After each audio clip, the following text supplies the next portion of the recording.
Hayyee hashama kabajamtootaaf jaalatamtoota miseensota waldaa dargaggoota caffee hojii gamtaa walii galaa akkam jirtu nageenyi keenya bakka jirtan hundatti sinaa qaqqabu jechaa. Egaa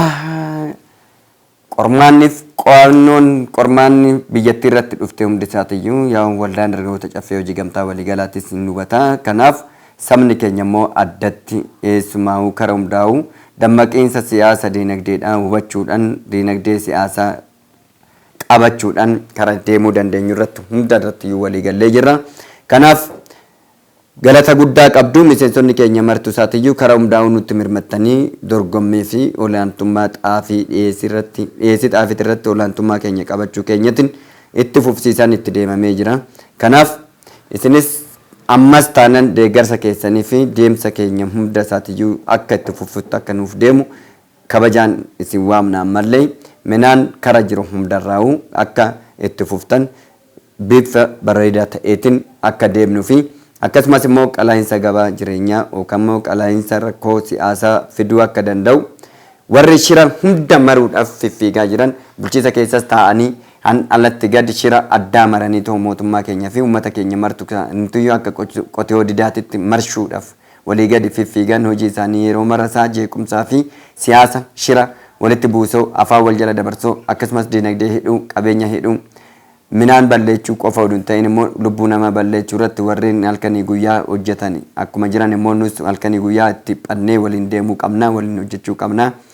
Qaamni milaallatu qaamni mootummaa kamiyyuu akka deeggarsa isaatii fi gargaarsa isaa baramee akka nu faana hirmaatu kabajaan waamicha keessan dhiyeessina.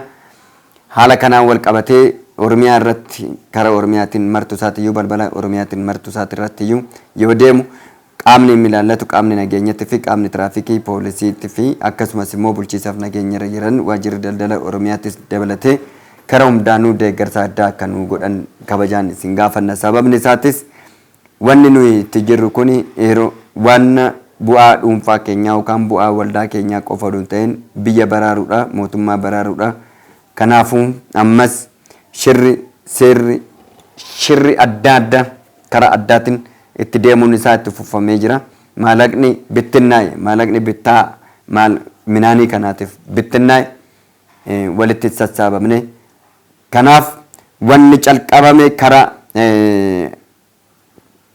Oromiyaatiin karaa dargaggeewwan keenyatiin karaa miseensa keenyatiin wanni calqabame hundi isaatiyyuu daran kan namatti toluudha.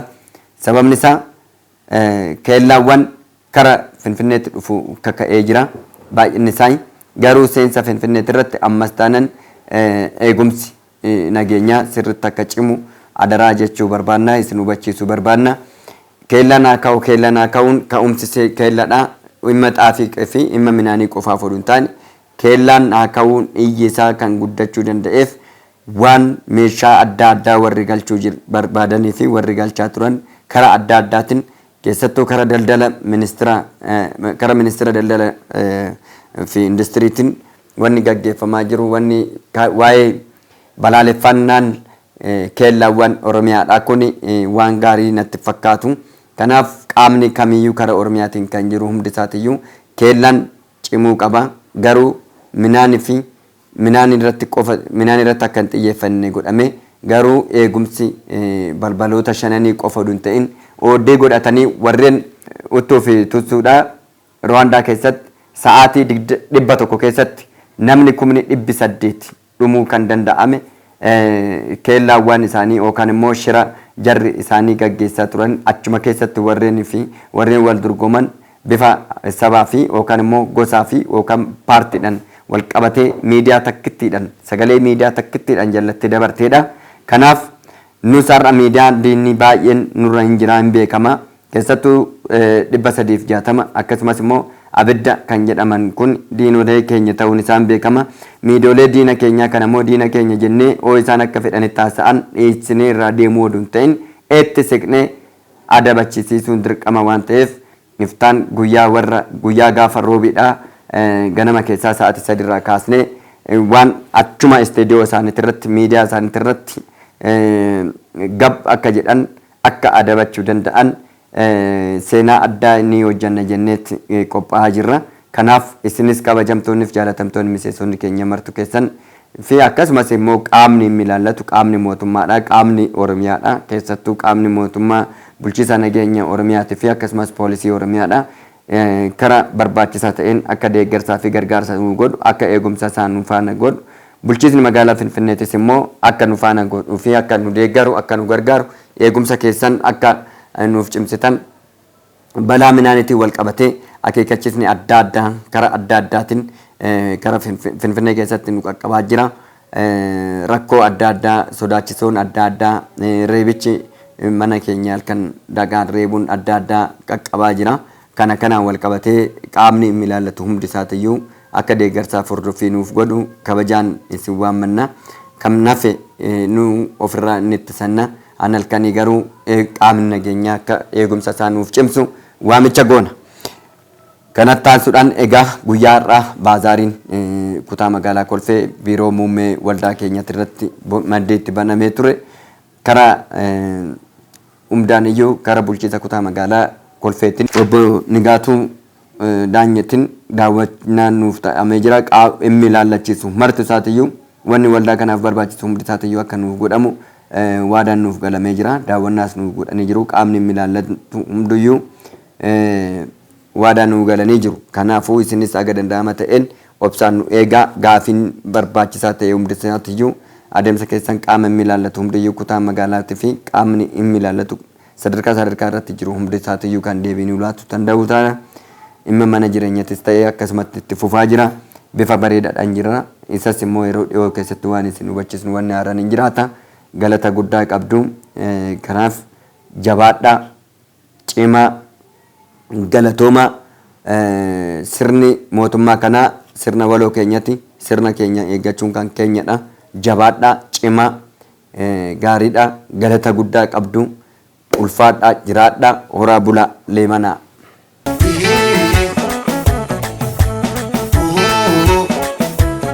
ሰላም ጤና ይስጥልን የተከበራችሁና የተወደዳችሁ የጨፌ ወጣቶች ሁለገብ ህብረት ስራ ማህበር አባላትና ደጋፊዎች እንዲሁም ደግሞ የሚመለከታቸው የመንግስት አካላትና መንግስታዊ ያልሆኑ አካላቶችና ደጋፊዎቻችን በሙሉ ባልያ ያላችሁበት ቦታ ሰላምታችን ይድረሳችሁ ይያል እኛም እንደ ጨፌ ወጣቶች ሁለገብ ህብረት ስራ ማህበር የሀገር አዳኝነታችን የህብረተሰብን የህዝባችንን የኑሮ ውድነትን ለመቆጣጠርና እንዲሁም ደግሞ የጤፍን ችግር ወቅታዊ ጉዳይ ስለሆነ ወቅታዊ ጉዳዩን ደግሞ በቅጡ በመረዳታችን በአፋጣኝ አስፈላጊ የሆነውን ቅድመ ዝግጅት በማድረግ የሚመለከታውን እርምጃ ልንወስድባቸው ችለናል። አሁንም ቢሆን የትኛውም በተረጋጋው መሰረት የትኛውም ገበያ ላይ በኦሮሚያ ክልል ውስጥ ያሉት ገበያዎች ውስጥ የትኛውም ነጋዴዎቹ ህጋዊ ነጋዴ ሆኖ ነገር ግን ደላልነትን ከጎን የሚሰሩት ሁሉ በያሉበት ከየሌላ ክልል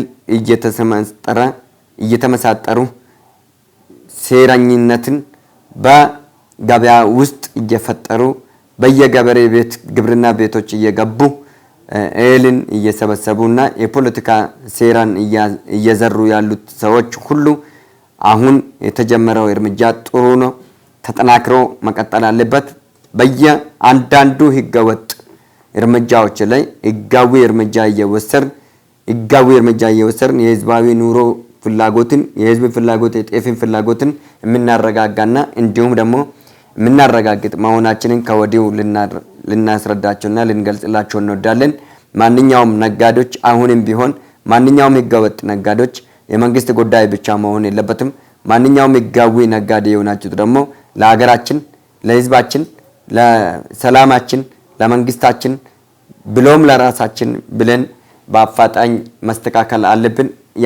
ያልተገባ ጥቅም ፈላጊነት ያልተገባ በገበሬዎች ላይ የግብርና ምርቶች ላይ ጫና በማሳደር መንግስት ላይ ጫና በማሳደር ህብረት ስራ ማህበራት ላይ ጫና በማሳደር ራሱን ችሎ ራስ ወዳድ አገር ጠል የሆነ የቆመ አስተሳሰብ የረጅም ዘመናት በርካታ ጥፋትን የሚዘሩት ሰዎች ላይ አስፈላጊ የሆኑ ነገሮች ሁሉ ህጋዊ የመንግስት አካላት ላይ ጥቆማ በመስጠት አስፈላጊውን ማስተካከያ እየተደረገ በመሆኑ እንዲሁም አሁን ላይ ያለ በየትኛውም አቅጣጫ በስተቡታጀራ በስተምዕራብ ደቡብ በስተሰሜንም በስተምዕራብም ያለው ከኦሮሚያ ወደ ሌላ ክልል የሚሸጋገሩት ምርቶች ሁሉ በአፋጣኝ በያለበት እንደተጀመረውኑ እርምጃ እንዲወሰድባቸው ልናሳስብ እንወዳለን።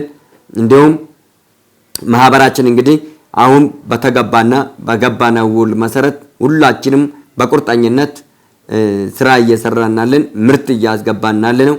እስካሁን ድረስ እንግዲህ ከ1500 ኩንታል በላይ ልናስገባ ችለናል። በ8 ቀን ውስጥ 1500 ኩንታል አስገብተናል። አሁን የሚቀርብን 2300 ኩንታል ነው የሚቀርብን። 2300 ኩንታልን ከያላችሁበት የማህበራችን አባላት በሙሉ በየትኛውም አቅጣጫ የሚገባውን እህል በነገው ዕለትም በሳር ቤት አደባባይ ላይ በኮሽቴን አደባባይ ላይ የሚዘጋጀው የጤፍ ባዛር ላይ ሁሉም ከየአቅጣጫ የሚቀርብ በመሆኑ እኛም ተሳታፊነታችን እንደተጠበቀው ሆኖ ሁላችንም በቦታው ላይ እንድንገኝ ከወዲሁ ጥሪያችንን ልናቀርብላችሁ እንወዳለን።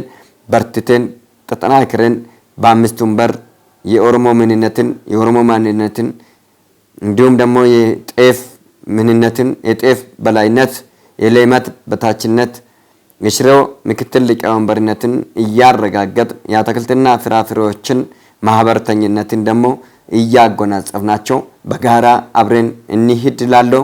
በርቱ። መልካም ዋዜማ ለፋሲካም ግንባር ቀደምት የሆነው ዘርፈ ብዙ ቅድመ ዝግጅት አድርገናል። እንገናኝ። እግዚአብሔር ፈጣሪው አምላካችን እዛ ያድርሰን። በሰላም እዛ እንድረስ። በሰላም ድረሱ። አመሰግናለሁ። ሰላም